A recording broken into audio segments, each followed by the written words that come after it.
Thank you, Mr. Speaker, and I just want to let you know I'll be splitting my time with the member for Kenora. Mr. Speaker, it's an honor to rise and speak on behalf of the constituents of Saskatoon West. But before I speak to this legislation, I would like to let everyone in Atlantic Canada know that my thoughts and prayers are with them as they recover from this weekend's terrible storm. This is a very difficult time with property destruction, injuries, and deaths, and I know that the rest of the country stands with you and is ready to help you with whatever you need. Mr. Speaker, over the summer I spoke with many constituents. All of them had the same message. The cost of living is really starting to hurt. Seniors are struggling to get by on their fixed incomes, and all Canadians know about the high cost of groceries. Well, at least those of us that actually buy our own groceries know. I'm talking about grocery prices which are up by almost 11%, rising at the fastest pace in 40 years. Here we are in week 2 of our new parliamentary session. Is the government talking about reducing the sky-high cost of food? Is the government talking about stopping planned payroll tax hikes? The tax increases on January 1st that will reduce everybody's paychecks? Or the coming carbon tax price increase that's happening on April Fool's Day? All part of the government's plan to triple the carbon tax. Is this what we're debating? No. We're here debating legislation which was born out of a cynical coalition deal between the NDP and Liberals to keep this tired, worn-out government in power. Yes, this legislation, Bill C-30, is nothing more than a scheme cooked up between the NDP and the Liberals through, get this, a tweet. In summer, the NDP leader tweeted that the Liberals needed to do this or that to count on his unwavering support, and the government responded with Bill C-30 and 31. Close to $5 billion will be, to use the words of the Minister of Tourism last week, thrown into the lake to keep the NDP happy. Mr. Speaker, I don't believe that government should be throwing money into the lake just to cling to power. Governments exist to serve the people that elected them. So today I have good news for Canadians, Mr. Speaker. Our party just elected a new leader who is well versed in economics, a man who actually understands how economics work. For years, the member for Carleton warned the government about reckless and out-of-control spending. What was his simple message? That excessive government spending would lead to out-of-control inflation. Well, guess what? Inflation is rampant and out of control. Our new leader predicted this, and he has a solid plan to get us out of this. In the meantime, we'll continue to hold our Prime Minister to account and work hard to encourage the government to implement sensible policy. So, Mr. Speaker, let's talk about this piece of legislation, Bill C-30, and the financial implications for our Treasury, our economy, and most importantly, the everyday taxpayer. The government is telling us this is a limited, one-time doubling of the GST rebate that will provide $467 to the average family. When I look at this, on the one hand, who will argue if the government wants to hand them some cash?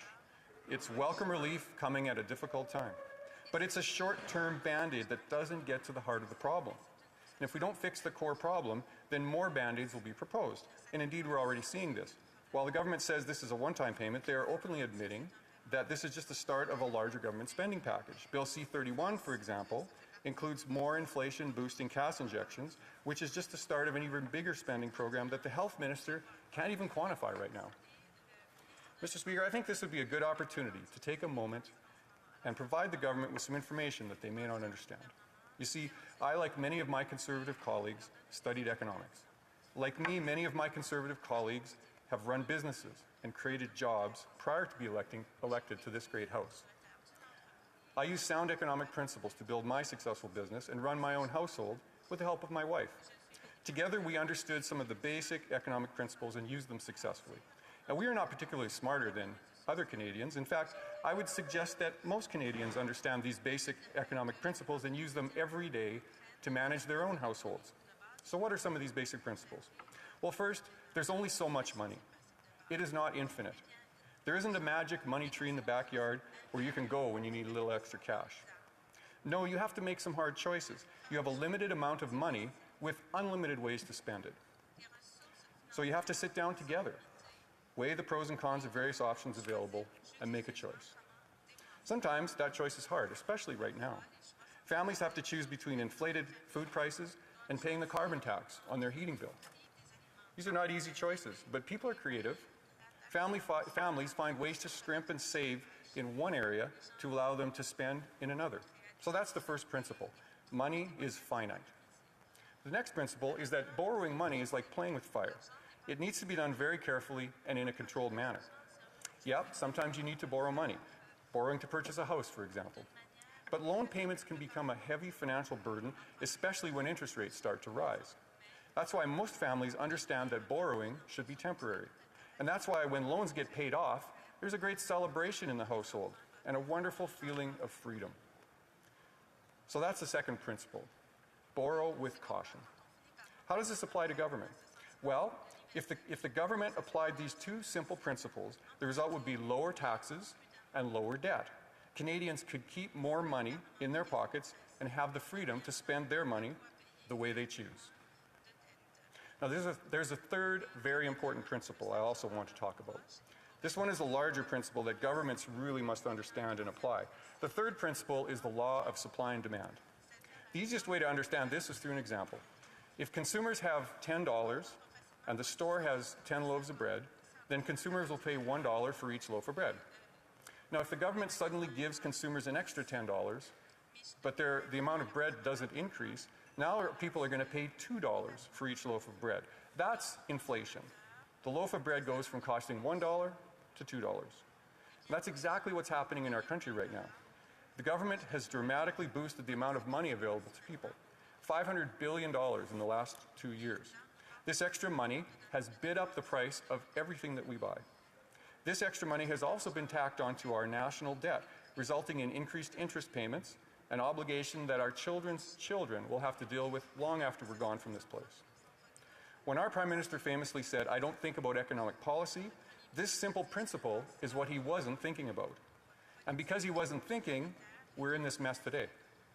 And I will once again remind everyone, Mr. Speaker, that our leader does understand these principles and is committed to running government according to them. So what would it look like if Conservatives were in charge right now? Let's say we had a Conservative Prime Minister and that we believe the government should provide some GST tax relief to Canadians like Bill C-30 proposes. How would we implement something like this?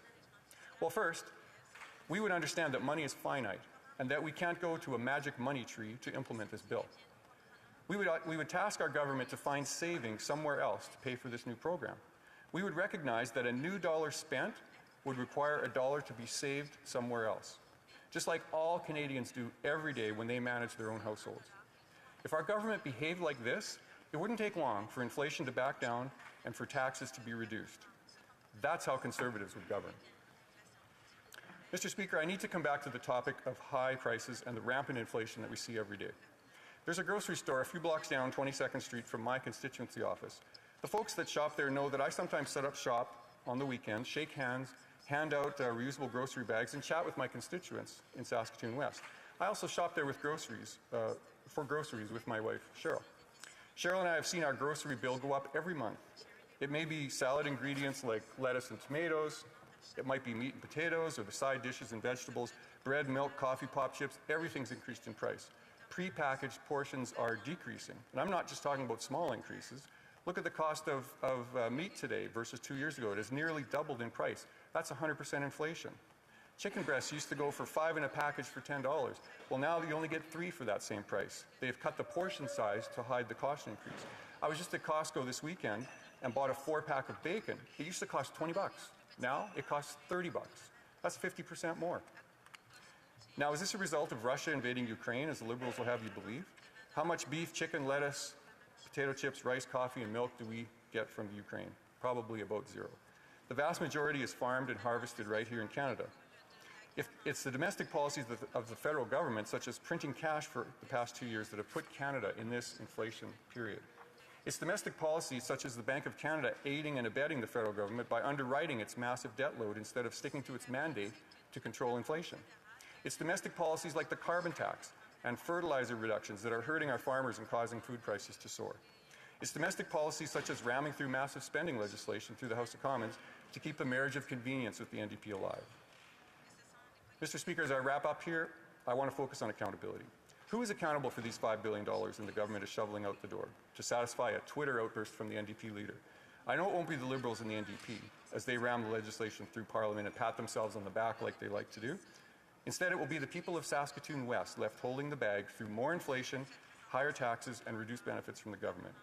Rodney Dangerfield famously said, "He gets no respect." Unfortunately for Canadians from this government, they don't get any respect either. Thank you. Questions and comments? Question commentaire. The honourable member for Don Valley North. Thank you very much, Speaker. I listened quite carefully what the member, honourable member has said in the last 10 minutes, and I just can't get my head around. First of all, he says increased interest rate is causing increase of inflation, which I kind of disagree, because if the United States increase their interest rate and we don't follow, that would depreciate Canadian dollar. That will even worse the situation with inflation here in Canada. My question actually goes to his comment on national debt. He thinks the government spends so much money, increasing national debt. At the same, almost in the same paragraph, he talked about that the government should cut taxes. But if we cut taxes, we reduce our revenue for the government, and wouldn't that increase our national debt even more? The honourable member for Saskatoon West. I thank the member for his question, and I think it demonstrates quite clearly the issue that we have here, that the government doesn't really understand how economics work. And I think all economists are willing and very happy to explain it to people that when the governments add a lot of money to the economy, it causes inflation. It's a proven fact. It happens all the time, and we're seeing it right now. And yes, it's happening in different countries around the world, that's for sure, but it gets worse depending on how the government impacts that. And so in Canada here, our government has shoveled so much money into the economy that our inflation is actually hurting us more than it needs to be. And that's what we will be fixing with the new Conservative government. Questions et commentaires. L'honorable député de Beauport-Limoilou. Merci, Monsieur le Président. Thank you, Mr. Speaker. We all agree that the price of just about everything has gone up. It's at the pump, it's at the grocery store, it's in the rents that people are paying. Our colleague is suggesting that we reduce taxes to bring some relief to the taxpayer. I understand the argument. That said, that is a temporary measure. What permanent, predictable measure could he propose in order to bring relief over the medium and long term for taxpayers? The honourable member for Saskatoon West. Thank you, Mr. Speaker, and I thank my colleague for the question. It's a good point. We need to have permanent solutions to these problems. And so a temporary tax relief measure like C-30 is helpful, as I said, but it's only temporary. What we need to do is get government out of the way of our economy. Government is stepping in and messing around with the economy in ways that cause businesses to make decisions differently than they would have before. It causes us to lose jobs. It causes our economy to not have the output, the economic output that it should have, which affects everything from jobs to incomes to paychecks to government revenues. And so this is the direction that we need to go, is we need to help government get out of the way so that we can let our economy do what it's supposed to do, which is better for everyone, including government. Questions and comments? The honourable member for Courtenay Alberni. Well, I always laugh when I hear Conservatives saying smaller government get out of the way. And then look at Phoenix, Mr. Speaker. They farmed out the payroll system for the government to save $70 million a year. It's going to cost $2.2 billion by the end of next year, Mr. Speaker. They gutted Veterans Affairs, a third of Veterans Affairs. It's led to a backlog of 50,000 applications for disabled veterans, people who put their lives on the line, that aren't even open, Mr. Speaker. They were a train wreck to DFO. You know too well, Mr. Speaker. They gutted DFO. I live in a coastal community. I know what that plays out like. But one thing he said in his speech that I'll talk about, he says, those of us that buy our own groceries. What about the MPs that don't pay for their own dental care? It's unconscionable, Mr. Speaker. Ted in my riding from Parksville, 77 years old. What does the Conservative member from Fort Saskatchewan, Sherwood Park, say? Oh, Ted should go back to work. So my question through you, Mr. Speaker, Ted's teeth have fallen out. Does he believe Ted should go back to work? Honourable member for Saskatoon West. Thank you, Mr. Speaker, and thank the member for the question. Government has a role to play in helping our economy in many ways, and helping people who aren't able to work, who need a leg up, is part of the whole role of government. It's one of the key roles of government. But governments can't do that effectively when they're crippled financially. That's the whole point, is that we need to keep government out of the areas that it shouldn't be in so that it can excel and focus on the areas that it should be. when government's messing around in things it shouldn't be, it takes away the opportunity for government to help people like my colleague referenced. And so I think you can have it both ways. The government needs to step aside, let the economy do its thing, generate the cash, generate the revenues, and then government can turn around and do the things that it needs to do, like defense, like helping those who need help. And we can accomplish this, and we will accomplish that.